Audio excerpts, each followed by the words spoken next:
ಸರ್ಕಾರ ಜಾರಿಗೆ ತಂದಿರುವ ಅನ್ನಭಾಗ್ಯ ಯೋಜನೆಯಿಂದಾಗಿ ತುಂಬಾ ಕುಟುಂಬಗಳು ಇಂದು ಊಟ ಮಾಡುತ್ತಿವೆ.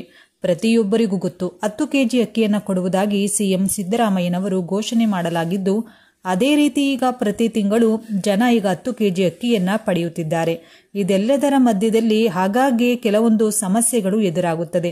ಕೆಲವಷ್ಟು ತಿಂಗಳುಗಳ ಕಾಲ ಜನರಿಗೆ 10 ಕೆಜಿ ಅಕ್ಕಿ ಬದಲಾಗಿ ಸ್ವಲ್ಪ ಅಕ್ಕಿ ಕೊಟ್ಟು ಮಿಕ್ಕಿದ್ದನ್ನ ಹಣದ ರೂಪದಲ್ಲಿ ಕೊಟ್ಟಿದ್ರು. ಈಗ ಅಕ್ಕಿಯನ್ನ ವಿತರಣೆ ಮಾಡುವುದಕ್ಕೆ ಮತ್ತೊಂದು ದೊಡ್ಡ ಸಮಸ್ಯೆ ಎದುರಾಗಿದೆ.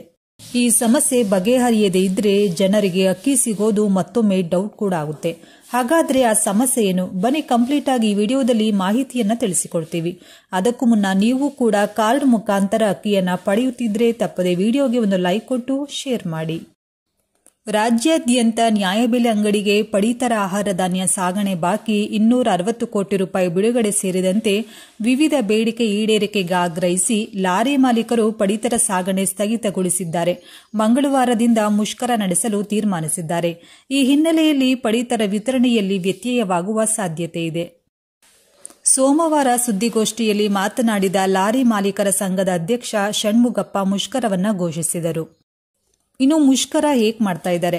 5 ತಿಂಗಳಲ್ಲಿ 20 ಲಕ್ಷ ಮೆಟ್ರಿಕ್ ಟನ್ ಆಹಾರ ಪದಾರ್ಥ ಸಾಗಣೆ. ಲಾರಿ ಮಾಲೀಕರಿಗೆ 260 ಕೋಟಿ ರೂಪಾಯಿ ಸಾಗಣೆ ವೆಚ್ಚ ಬಾಕಿ. ಲಾರಿ ಮಾಲೀಕರಿಗೆ ಹಣ ನೀಡುವುದಾಗಿ ಜೂನ್ 19ರಂದು ನಡೆದ ಸಭೆಯಲ್ಲಿ ಸರ್ಕಾರ ಭರವಸೆ. ಆದರೆ ಈವರೆಗೂ ಬಾಕಿ ಹಣ ಸಂದಾಯವಿಲ್ಲ. ಹೀಗಾಗಿ 4,000 ಲಾರಿಗಳಿಂದ ಮುಷ್ಕರದ ಕಾರಣ ಇಂದಿನಿಂದ ಪಡಿತರ ವಿತರಣೆಯಲ್ಲಿ ವ್ಯತ್ಯಯವಾಗಲಿದೆ.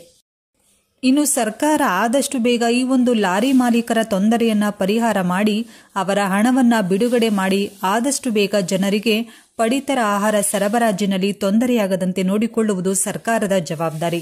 ಇದನ್ನ ಆದಷ್ಟು ಬೇಗ ಮಾಡಬೇಕು ಅಂತ ಇದ್ರೆ ನೀವು ಕೂಡ ಎಸ್ ಅಂತ ಕಮೆಂಟ್ ಬಾಕ್ಸ್ನಲ್ಲಿ ತಿಳಿಸಿ. ಹಾಗೂ ಈ ವಿಡಿಯೋವನ್ನ ಎಲ್ಲರಿಗೂ ಶೇರ್ ಮಾಡಿ ಹಾಗೂ ನಿಮ್ಮ ಅನಿಸಿಕೆಗಳನ್ನ ತಪ್ಪದೇ ಕಮೆಂಟ್ ಮಾಡಿ.